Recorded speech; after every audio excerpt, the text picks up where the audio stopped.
Patrick Hutzel from intensivecarehotline.com with another quick tip for families in intensive care.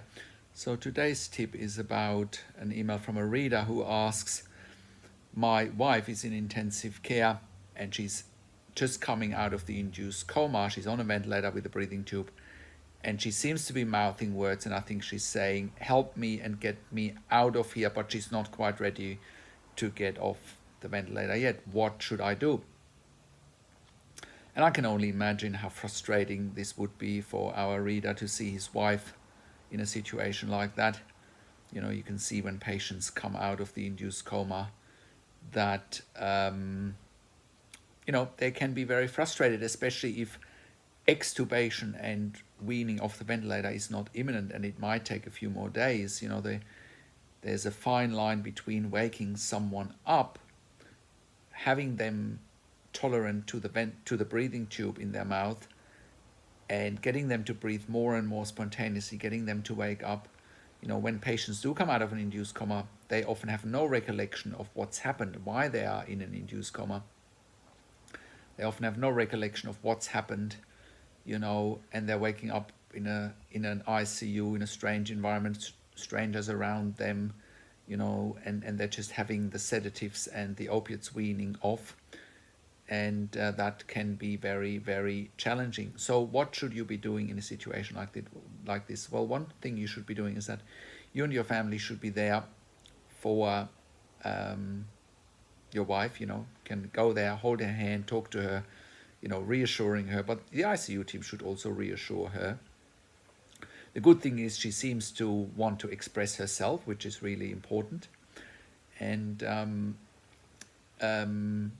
that's a good sign. And now the next step is, can she breathe spontaneously? Can she,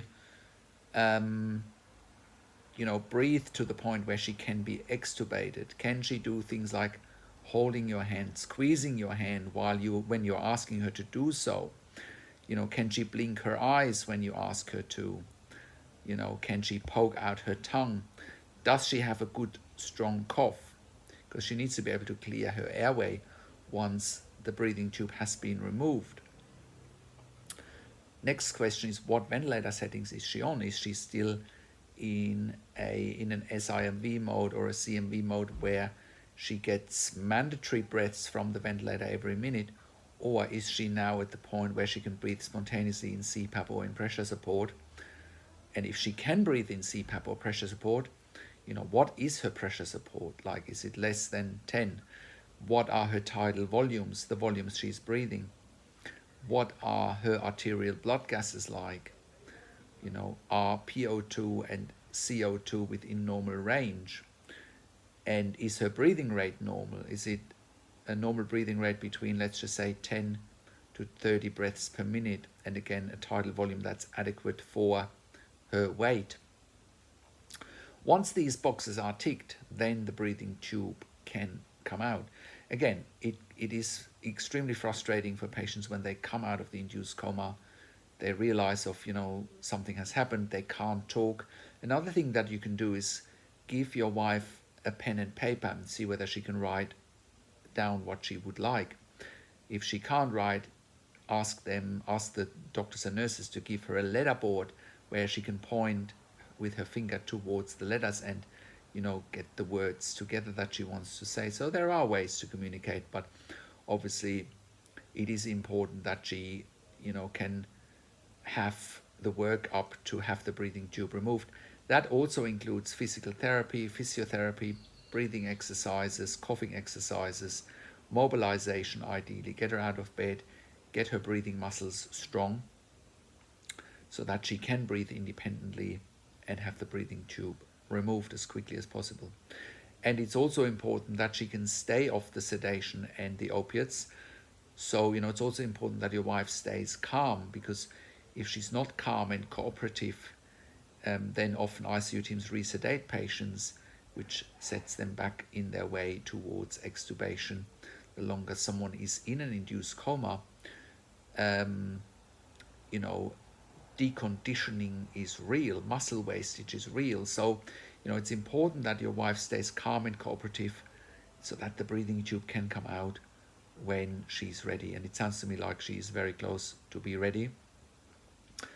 I hope that helps. Now, if you have a loved one in intensive care and you need help, please contact us at intensivecarehotline.com. Call us on one of the numbers on the top of our website, or simply send us an email to support@intensivecarehotline.com. Also, have a look at our membership for families in intensive care at intensivecaresupport.org. There you have access to me and my team 24 hours a day in a membership area and via email. And we answer all questions intensive care related. Also, if you need a medical record review for your loved one in intensive care, we can do that for you in real time while your loved one is in intensive care, by you getting access to the medical records, which is your right to get access to the medical records. We also review medical records after intensive care, especially if you need closure, if you have unanswered questions, or if you are suspecting negligence. But we strongly advise and recommend that you ask us to review medical records in real time, so that you can have a second opinion in real time, and that you have someone breaking down the medical jargon to you in real time. Subscribe to my YouTube channel for regular updates for families in intensive care. Click the like button, click the notification bell, share the video with your friends and families, and comment below what questions and insights you have and what you want to see next. Thanks for watching. This is Patrick Hutzel from intensivecarehotline.com, and I'll talk to you in a few days. Take care for now.